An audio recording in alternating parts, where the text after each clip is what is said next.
Assalamualaikum warahmatullahi wabarakatuh. Salam sejahtera, Om Swastiastu, Namo Buddhaya, salam kebajikan.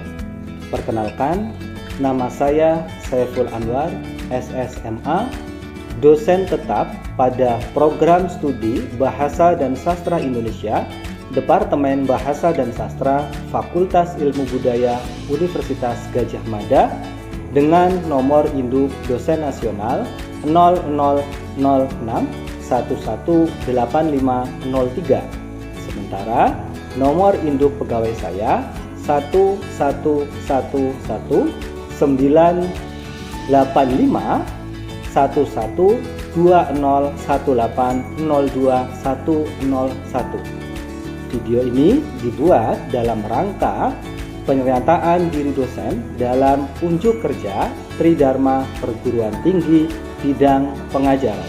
Dalam kesempatan ini, izinkan saya untuk menyampaikan deskripsi salah satu mata kuliah yang saya ampu, yaitu mata kuliah penulisan karya sastra puisi. Ini adalah mata kuliah pada semester 6 dengan kategori pilihan. Mata kuliah ini diajarkan dengan beberapa capaian yang diharapkan nanti akan bisa dikuasai oleh mahasiswa. Capaian pertama adalah mahasiswa dapat menguasai pengetahuan konseptual tentang penulisan puisi. Capaian yang kedua adalah mahasiswa diharapkan mampu menulis puisi dan mempublikasikan puisi tersebut serta mendapatkan keuntungan dari hasil publikasi mereka. Adapun capaian ketiga adalah mahasiswa diharapkan menulis puisi berdasarkan kepedulian terhadap masyarakat dan lingkungan sekitarnya. Dan capaian yang terakhir dari mata kuliah ini adalah mahasiswa diharapkan mampu mengajak masyarakat untuk mencintai dan mengapresiasi karya sastra, dalam hal ini adalah puisi. Mata kuliah ini diajarkan dengan metode pembelajaran project based learning, di mana setiap pekan mahasiswa akan diberikan tugas untuk menulis puisi. Pada pertengahan semester, mereka diwajibkan mengirimkan puisi yang telah mereka tulis ke sejumlah media massa. Adapun di akhir semester, dengan mengumpulkan tugas-tugas per pekan, mereka akan bisa menyusun sebuah antologi puisi yang nanti akan dikirimkan ke sejumlah penerbit untuk mendapatkan kesempatan diterbitkan sebagai buku tunggal karya masing-masing mahasiswa. Mata kuliah penulisan karya sastra puisi ini memiliki beban studi sebanyak 2 SKS dengan 14 pertemuan tatap muka dan ujian tengah semester serta ujian akhir semester. Dalam setiap pertemuan, mahasiswa akan diajak untuk memahami mengenai apa itu hakikat penulisan puisi, hal-hal teknis seputar penulisan puisi, sampai fungsi puisi untuk kehidupan ini. Selain itu, setiap pekan para mahasiswa akan diberikan tugas untuk menulis puisi dengan tema tertentu dan sesuai dengan teknik penulisan yang diajarkan dalam pertemuan terkait.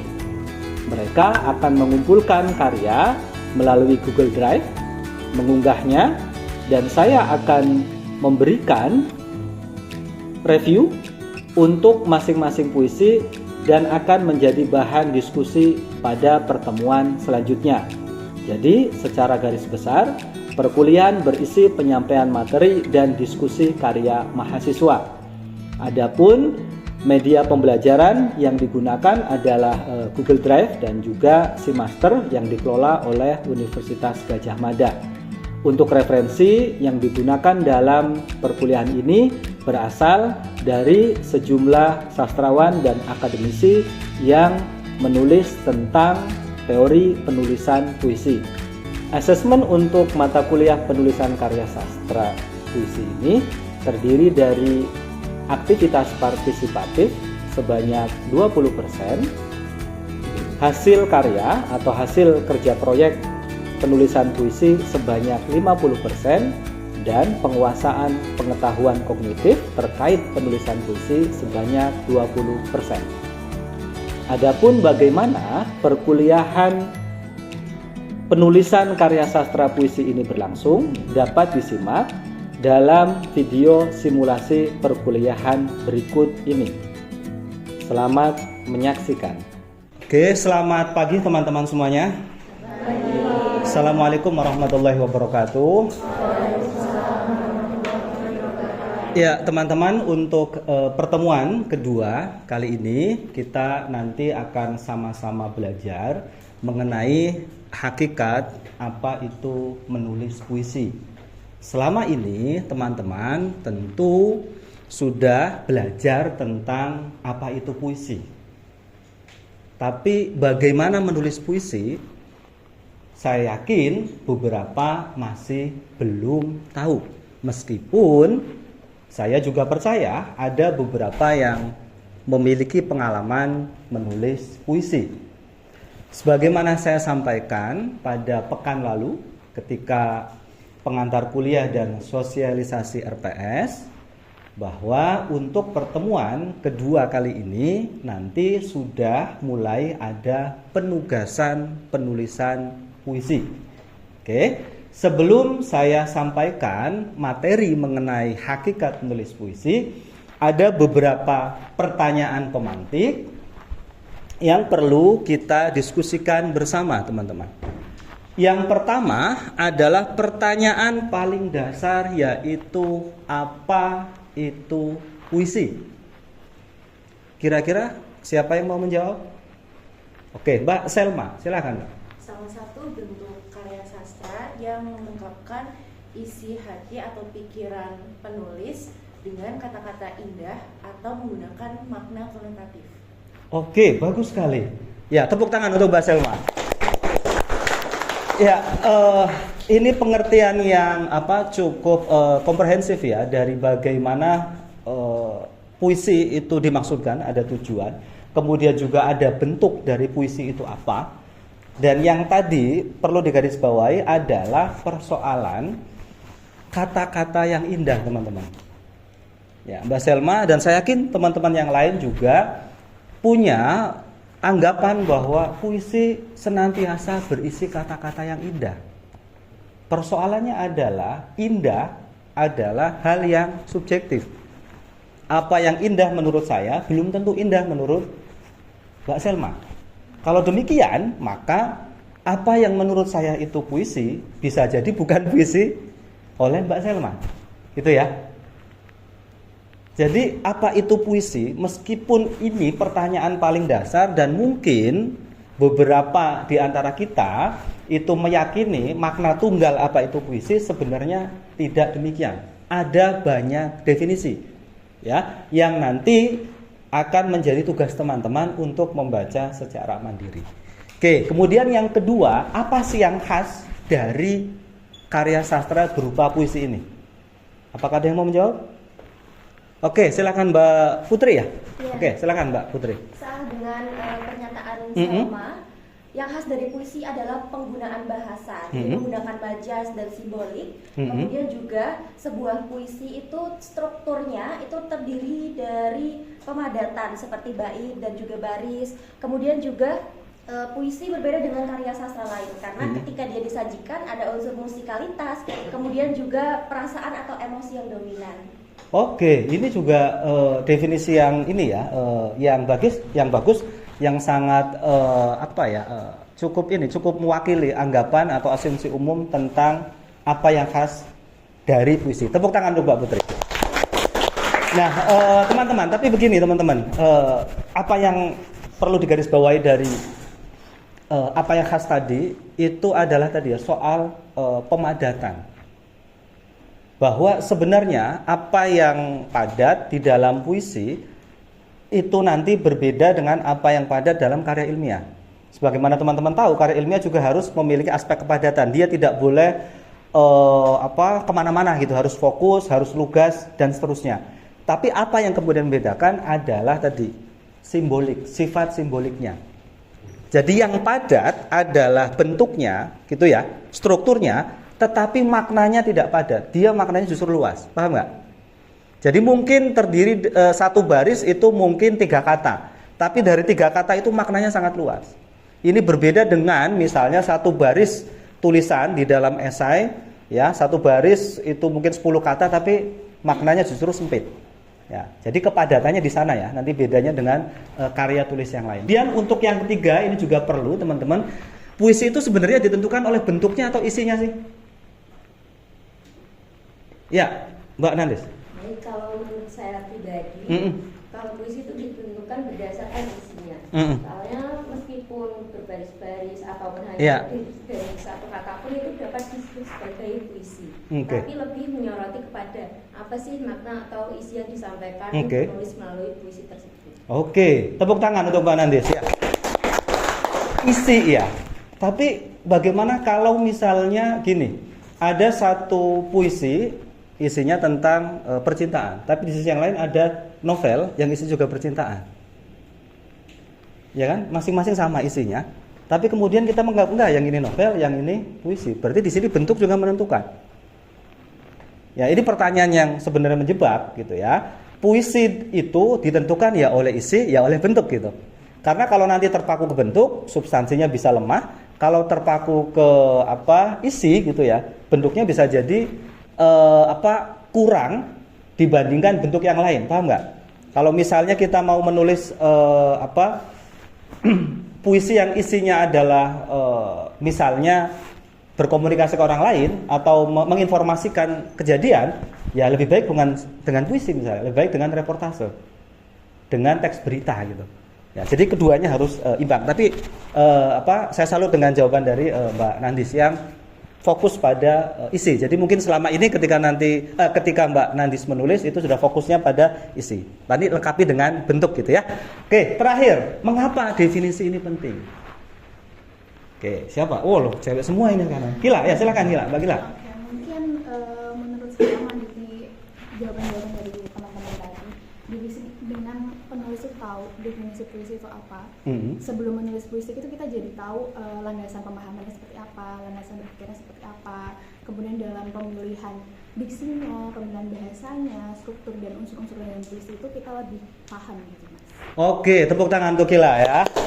Ya, oke, itu juga jawaban yang cukup luas. Ya, tapi saya ingin menganalogikan secara sederhana aja bahwa untuk setiap sesuatu yang memiliki definisi itu harus kita ketahui secara saksama, secara benar, secara tepat agar nanti pengaplikasiannya juga tepat.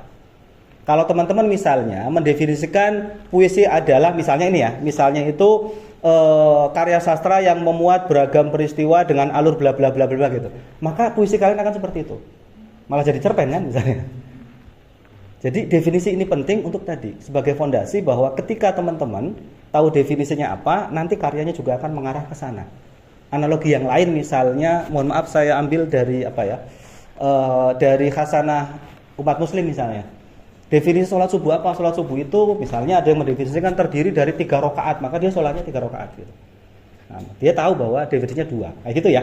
Oke, kita masuk ke materi yang terkait dengan pertanyaan pemantik ini. Ya, saya ambil dari yang paling general ya, yang paling umum tentang apa itu puisi dari Merriam Webster ya.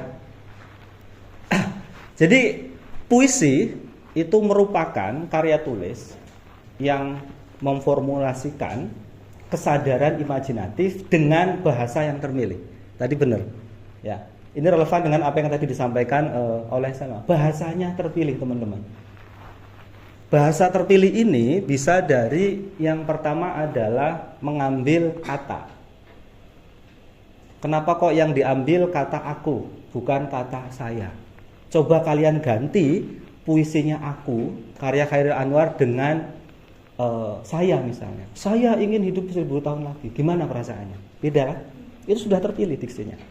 Kemudian juga penyusunannya, arrange. Bagaimana dia menyusun kata-kata itu tidak secara gramatik, bahkan melanggar aturan gramatika. Subjeknya mungkin di belakang gitu ya, di depannya predikat dan sebagainya.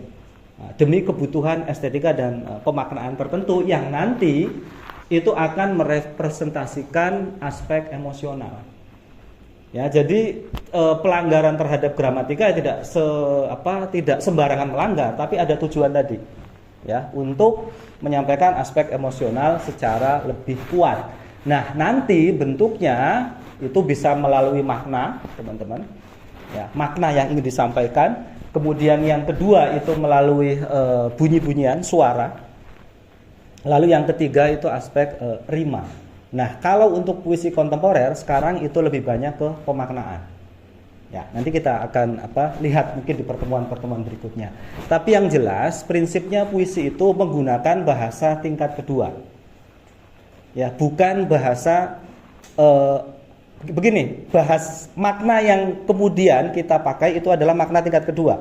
Kalau bahasanya sama. Ya, bahasanya sama. Ya, bahasa sehari-hari lah, nggak mungkin menggunakan bahasa yang tidak sehari-hari.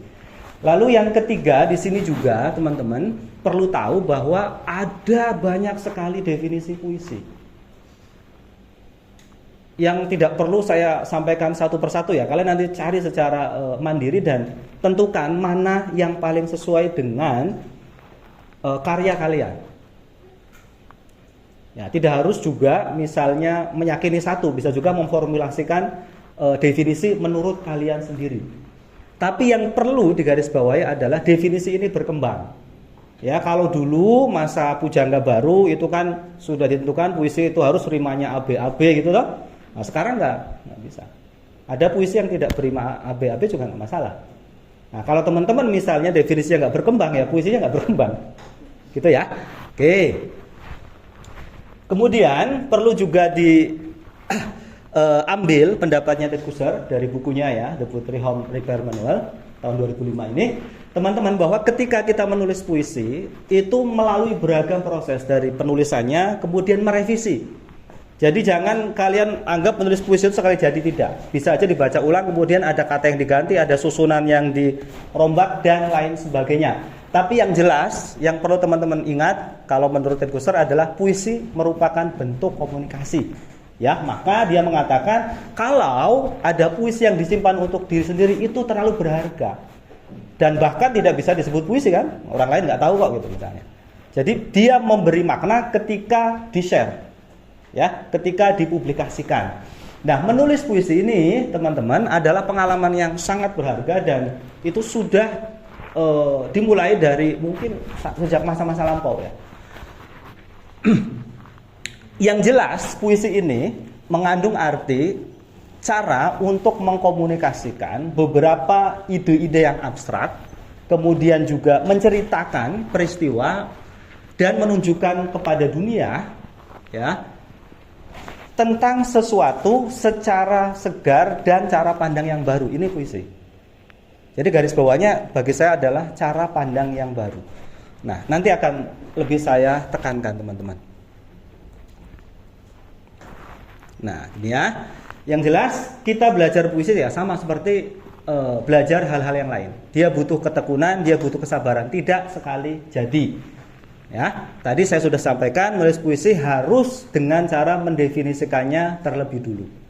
Nah, baru kemudian kalian tuliskan. Karena beberapa penyair itu ya menulis puisi dengan merepresentasikan apa yang dia yakini sebagai definisi puisi. Ya, yang jelas teman-teman, ini definisi yang paling banyak diyakini adalah tadi, puisi membuat cara pandang yang baru terhadap sesuatu yang selama ini kita kenal. Ya. Oke, salah satu contohnya ini. Ini adalah sajaknya Subagio Sastrowardoyo misalnya. Nah, dia menulis sajak tentang sajak misalnya. Dia memberikan pemaknaan baru terhadap keberadaan tali dan pisau, terhadap fungsi puisi apa sih gitu. Puisi ketika anak saya sakit kok tidak berguna misalnya. puisi ketika saya sedang menghadapi cicilan kok tidak berguna dan lain sebagainya. Tapi di sini Subagio di akhir puisi ini mengatakan bahwa puisi itu atau sajak ini melupakan aku kepada pisau dan tali. Sajak ini melupakan kepada bunuh diri. Bayangkan kalau dia tidak menulis sajak, mungkin tekanan-tekanan hidup itu akan membawanya untuk melakukan tindakan bunuh diri misalnya. Oke. Terkait dengan aspek epistemologis, menulis puisi itu adalah pengetahuan tentang hal-hal yang terkait dengan cara-cara ya penulisan puisi. Apa sih yang dibutuhkan? Imajinasi, logika, metafora dan sebagainya. Itu yang nanti akan saya sampaikan di pertemuan berikutnya, di pertemuan keempat, karena pertemuan berikutnya itu membahas tentang aspek aksiologis, motivasi dalam menulis puisi. Karena kalau teman-teman tidak punya motivasi untuk menulis puisi, ya ngapain gitu ya menulis puisi. Oke, itu saja untuk pertemuan hari ini. Silakan jika ada pertanyaan dari teman-teman, mungkin masih ada sisa waktu sedikit. Dari tadi nggak ada cowoknya, cewek terus. Ada nggak yang laki-laki? Oh Mas Hatta, ya silakan Hatta. Terima kasih Mas Asef. Saya ingin bertanya, jika melihat dari perkembangan puisi pada tahun 80-an seperti Sapardi, Sutarji, Gunawan, Rendra, kan ya. Saya mengidentifikasinya memiliki kecenderungan yang liris. Iya, liris. Oke. Nah, kecenderungan liris dalam puisi Indonesia kemudian kan bertahan. Iya, bertahan. Iya. Oke, ya. Itu tuh sebagai sebuah potensi dan kekayaan ya. Atau sebuah, mohon maaf, kemalasan intelektual estetik seperti itu. Oke. Ya, ini pertanyaan yang cukup mendobrak gitu dari Hatta. Tepuk tangan ya. Mas Hatta, bagus Mas Hatta. Dari tahun 80-an sampai sekarang puisi liris memang masih dominan di media massa ya, dari media cetak sampai kemudian ke media digital. Tapi tadi kalau Anda menyebut Sutarji itu liris itu salah kan? Beda ya. Sapardi, Gunawan, kemudian Abdul Hadi WM dan sejenisnya itu dan kawan-kawan lah. Itu menulis puisi dengan lirik. Apakah ini satu kemalasan karena tidak berkembang? Sebenarnya tidak. Apa kemudian? Bagaimana saya menyimpulkan bahwa ini tidak? Karena tadi ada Sutarji, kemudian ada Afrizal Malna, ada kemudian baru-baru ada Joko Pinurbo, lalu bahkan ada penyair yang sekarang misalnya Hamzah Muhammad dan sebagainya, itu sudah menawarkan bentuk-bentuk yang tidak liris. Tetapi persoalannya adalah publik tidak menerima. Nah, publik tidak menerima dari apa? Dari media massa. Karena saluran publik membaca puisi adalah media massa. Ya, jadi sebenarnya nggak malas gitu. Tapi dibentuk oleh media massa, Mas. Terutama cetakan.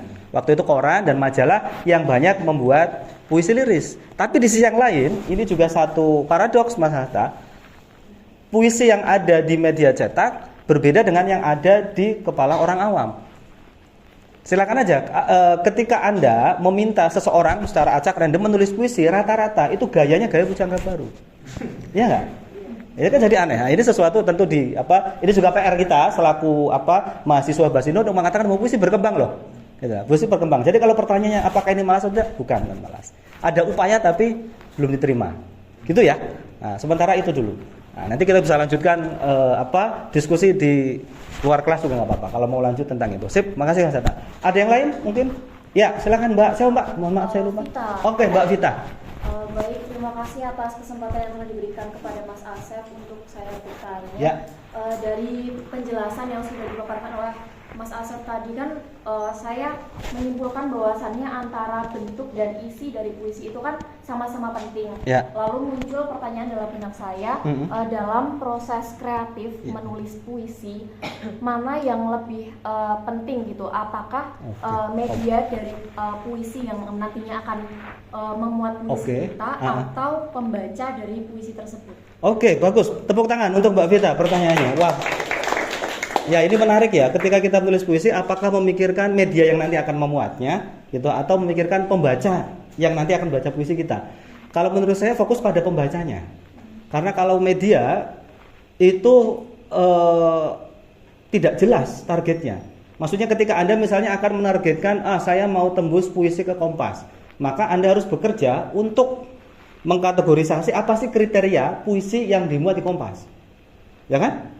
Lelah itu. Mending Anda bayangkan siapa pembaca puisi Anda. Oke, saya menyasar pembaca saya adalah seseorang berusia segini-segini, berprofesi segini-segini, mereka dari kalangan gini-gini. Nah, itu akan lebih mudah. Nah, perkara nanti itu akan dimuat di media atau tidak adalah ketekunan Anda untuk mengirimkan itu, ya, dan juga menyampaikan maksud dari penulisan puisi Anda gitu. Ya, jadi pikirkan pembacanya aja. Kalau ya, Ted Kustor juga menyarankan itu. Jadi ada pembaca bayangan gitu. Pembaca bayangan. Jangan teman-teman hanya fokus pada perasaan kita tapi tidak memikirkan pembacanya siapa. Ya, tentu banyak ini teman-teman cowok yang mungkin mengalami itu gitu. Fokus pada perasaannya, lupa pada siapa pembacanya. Kirim ke ceweknya, gitu ceweknya nggak paham apa toh ini misalnya. Kan percuma gitu ya. Oke, makasih Mbak Vita. Oke, terakhir deh, 3. Oh ya, silakan Mbak. Ya, terima kasih Mas atas kesempatannya. Perkenalkan nama saya Nabila. Oke. Saya bertanya tentang sebenarnya definisi puisi kan setiap orang kan berbeda-beda. Iya. Nah, bagaimana jika saya memiliki definisi puisi yang benar-benar berbeda dan menimbulkan kontroversi dengan kebanyakan orang?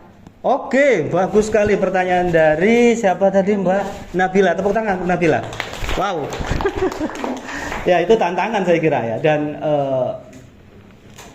gini, yang penting adalah aspek dasar apa itu puisi dikuasai dulu. Setelah itu berbeda nggak masalah. Ya, tidak masalah. Kemudian perjuangkan perbedaan definisi itu dengan menuliskan puisi yang memang sesuai dengan definisi itu. Ya, contohnya ini Sutarji lah. Ya, Sutarji itu kan dia punya konsep puisi yang sebagai mantra kan. Misalnya memerdekakan kata dari makna misalnya. Maka dia nulis puisi kayak gitu terus. Sampai kemudian diterima Horizon, diterima oleh orang Indonesia. Jadi harus bisa bertahan. Tentu saja laku yang harus dilakukan itu tidak hanya menulis itu, tapi juga Anda harus aktif di dunia sastra. Karena Sutarji juga seperti itu ya. Jadi tidak hanya menulis kemudian dikirim ke media, tapi juga ada hal-hal yang lain perlu dilakukan. Ya, misalnya sering datang ke diskusi buku, diskusi puisi dan sebagainya. Begitu Mbak Nabila. Oke? Cukup ya? Oke. Kalau tidak ada pertanyaan dan sepertinya sudah cukup teman-teman, saya sampaikan untuk tugas pekan depan. Nah, ini seperti tadi ya, sudah ada clue-nya. Teman-teman tolong nanti menulis puisi tentang puisi. Nah, makanya definisikan dulu kemudian tulis puisi. Seperti ya, cukup berat tapi nggak masalah ya. Namanya latihan. Cuma 2 aja. Ketentuannya seperti ini ya. Nah, nanti teman-teman unggah di Simaster. Oke, itu saja teman-teman. Seperti biasa, PPT ini nanti saya akan kirimkan ke Google Drive tautan yang sudah ada di grup WA. Teman-teman bisa mengaksesnya dan juga saya akan menyediakan karena pekan depan sudah mulai mengumpulkan tugas, tautan untuk mengumpulkan tugas-tugas per minggu. Itu saja dari saya. Terima kasih. Saya tutup. Assalamualaikum warahmatullahi wabarakatuh.